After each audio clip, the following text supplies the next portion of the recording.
All right. So, you've sent over some really interesting stuff lately about helping students, do better in college. And today we're going to like zero in on one specific thing Okay. that has caught my eye. Sounds good. It's called a social belonging intervention. Okay. And it seems like it might be a pretty big deal when it comes to, these achievement gaps that we always hear about in higher education. Yeah, for sure. This is a really interesting area, and we're going to be looking closely at a systematic review, Okay. which is basically like the most thorough way to like look at all the best research out there on a particular question. Right. And in this case, this review looked at 17 articles Wow. spanning 21 studies. Okay. So a lot of data to pull from. Exactly. So Mm. our mission today is to really unpack this and figure out, okay, what is this social belonging intervention? Yeah. How does it actually work?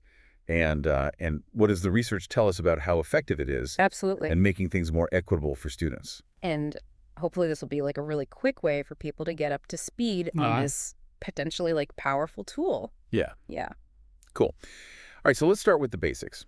What is this social belonging intervention all about? Yeah, so the main message of this intervention, especially for students who are, just starting college, is like super simple. Right. It's basically saying, those worries and doubts you have about belonging, Mm-hmm. about whether you really fit in here. Like imposter syndrome, kind of. Yeah, exactly like that. That's actually like totally normal for first-year students. It is. And the key is those feelings, they usually like ease up over time. Oh, okay. So it's not like a permanent thing. Exactly. It's that initial, like, oh my gosh. Yeah, like, am I Where am I? in the right place? Yeah. Do I belong here? And everyone feels that, and it tends to go away. Okay. So letting students know that is like a really wise kind of psychological intervention. Interesting. So it's not even about, like, teaching them study skills or anything like that. Mhm. Right. It's not about the academic stuff. It's about addressing that underlying, like, Yeah. social and emotional piece. Exactly. It's about that fundamental need to belong that we all have. Mm-hmm.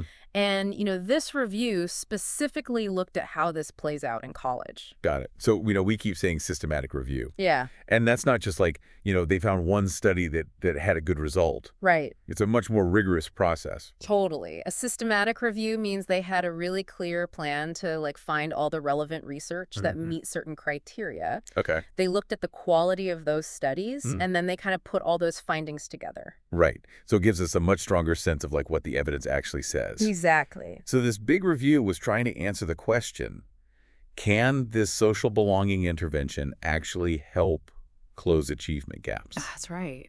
And for listeners, just a quick reminder, what are we talking about when we say achievement gaps? Sure. So achievement gaps are basically, those differences in academic success. Mm. Things like grades, graduation rates, test scores that, Yeah. that we see between different groups of students. Yeah. And those groups are often defined by things like their race or ethnicity, their socioeconomic background, Yeah. whether they're the first in their family to go to college. First-gen students. Exactly. Like that. And the real worry with these gaps is that they're pointing to these like systemic inequalities that are holding certain students back. Right. Like it's not just about individual effort. Exactly. There are Yeah. these bigger forces at play. For sure. Okay. So back to the big question. Can this intervention actually narrow these gaps? Hmm. What did the research say? So the overall finding from all these studies suggests that it can help narrow those gaps. Okay. And I say suggests because, researchers are always kind of careful with their language. Right. But like the general trend across all the studies is positive. That's really promising. Mhm. So it's like a pretty simple idea with a potentially huge impact. Yeah, potentially. But does it just stop at grades? No, not at all. Does this feeling of belonging affect other parts of being a student? It seems to. The review looked at a bunch of other potential outcomes. No. And no surprise, one of the things that was affected most directly was students' sense of belonging on campus. Right, because that's literally what the intervention is trying to Yeah, exactly. It's designed to foster that feeling of being accepted and part of the community. Makes sense. What else did they find? So beyond just like that general feeling of connection, Mm-hmm. the intervention also seems to help with something called academic fit. Academic fit. What's that? It's basically like whether students feel like they belong in their specific academic environment. Oh, okay. So it's about their classes, Oh, yeah. their interactions with professors and other students within that like academic context. So it's not just about like fitting in socially on campus. Right. It's about feeling like you're in the right intellectual space. Yeah, exactly. Like you're on the right path. Interesting. And that feeling can be so important for staying motivated and, not giving up. Right, because if you don't feel like you fit in academically, you're more likely to just like drop out. Exactly. And the review also found that the intervention might help students see those inevitable challenges they face in college. Yeah, because college is hard. It is. Everyone struggles. Right. So instead of seeing those struggles as like a sign that they don't belong Right. or that they're not good enough. Like, I'm not cut out for this. Yeah, it seems like the intervention helps them view those setbacks as more normal. Oh, that's a good thing. Yeah, because everyone goes through them. So it's like a reframing of those challenges. Yeah. That could be huge. It could.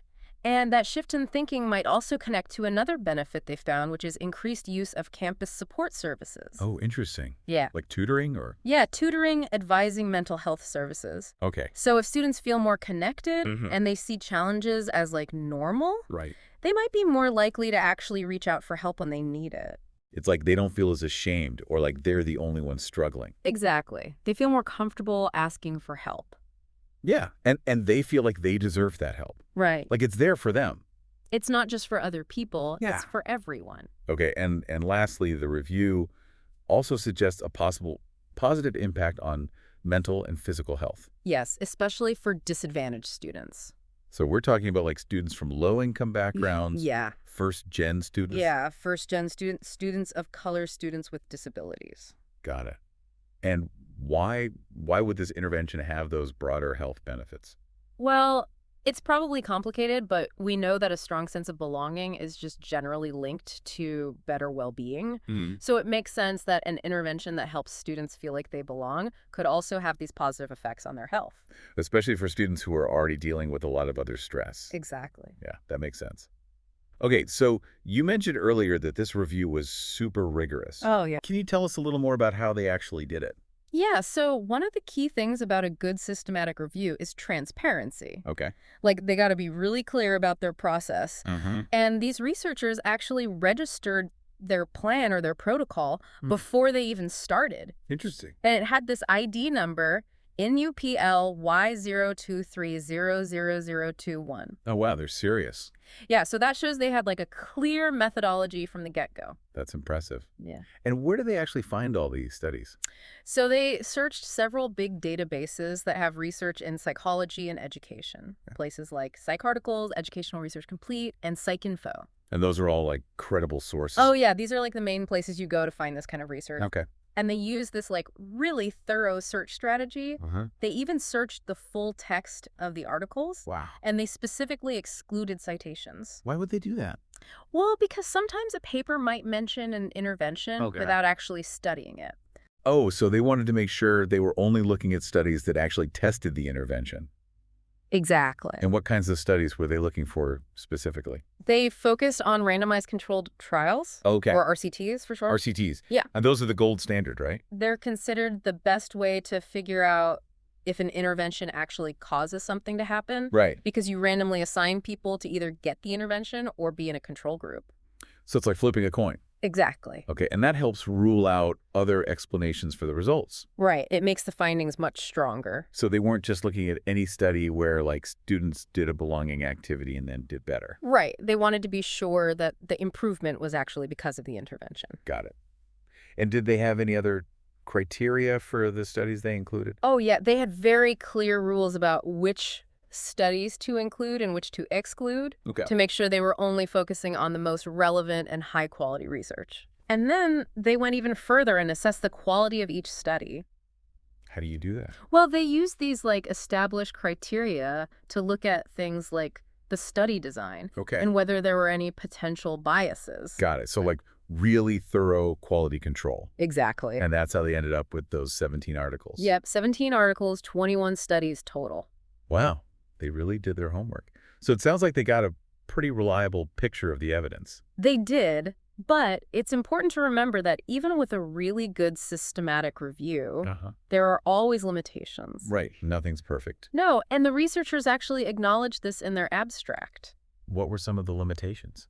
Well, for one thing, the way the intervention was implemented might Mhm. have been slightly different across the studies. Right, because different colleges, different student population. Exactly. And the types of students who participated and how they measured the outcomes might not have been exactly the same in every study. So it's like even though the intervention is called the same thing, it might have looked a little different in practice. Exactly. And the review also explored other factors Hmm. that could influence how well the intervention works. Yeah. They didn't give us a complete list in the abstract, Mm-hmm. but they did say that the effects aren't always the same for every student. Right, so it's not like a magic bullet. No, it's more complicated than that. There are probably things about the students, the college, even the way the intervention is delivered Yeah, that can affect how successful it is. for sure. And I also noticed something in the source material. Okay. It said that further details about disadvantaged groups are in Table 1. Yeah, that's an important point. It means that how they defined disadvantaged groups probably varied from study to study. Oh, so some might have focused on low-income students, others on first-gen students? Exactly. Or maybe they looked at a combination of factors. Got it. So it's not like they had one universal definition Right, yeah. of what it means to be disadvantaged. And that's something to keep in mind when we're thinking about the overall findings. Right, because even though the general trend might be positive, Yeah, the specific impact could be different for different groups, exactly. depending on how the study defined disadvantage. It all comes back to context. So the bottom line is, it's complicated. It is. It's not a one-size-fits-all solution, Nope. but overall, it seems like a promising approach. It does. So for our listener who's trying to get a handle on what works in higher ed, Mm-hmm. this review is a great place to start. Absolutely. It saves you the trouble of having to read through tons of individual studies. Right, because who has time for that? Right. And it gives you a really clear summary of the evidence. Exactly. And, when you think about the main message of the intervention, You mean that feeling like you don't belong is normal? yeah, and that those feelings usually fade over time. It's such a simple but powerful idea. It is. It's like, duh. Of course everyone feels that way, Right. but we don't always talk about it. No, we don't. And it's amazing that addressing that basic human need to belong Mm. can have such a big impact on students' success and well-being. It speaks to the power of understanding the psychology of students, Right. Sometimes the simplest interventions are the most effective. especially when they're based on solid research. Okay, so to wrap things up for our listener, what are the key takeaways from this deep dive? Okay, so basically this review shows that the social belonging intervention Mhm. is a promising way to try and close achievement gaps in college, Okay. especially for students who are facing extra challenges. Right. And it works by tackling those really common feelings of not belonging, which can then have positive effects on not just grades, but also how students feel about their academic environment. Like whether they feel like they fit in. Exactly how they deal with setbacks, Yeah. whether they ask for help, and even their overall health. Wow, that's a lot. It is, and it's all based on a really strong analysis of a lot of research. That's great. So basically, supporting students' social and emotional well-being Mhm. is super important if we want to make higher ed more equitable. Absolutely. Right. Well, this has been a really fascinating look at this research. It has. Now, for you, our listener, we've been talking about how those feelings of not belonging Mm-hmm. are really common when you're starting something new, Yeah, like college. like college. Right. But it doesn't just happen in college, right? No, not at all. Think about other areas of life where you might feel that way. Like starting a new job. Exactly. Or moving to a new city, Mm-hmm. or joining a new group. Right. Anytime you're in a new environment. So how could this understanding that those feelings are normal Mm-hmm. be helpful in those situations? Yeah, something to think about. It is. And if this deep dive has piqued your interest, Okay. we encourage you to check out the research we talked about Yes. or explore related topics further. There's a lot more out there. There is. Good. Thanks for tuning in. Thanks for having me.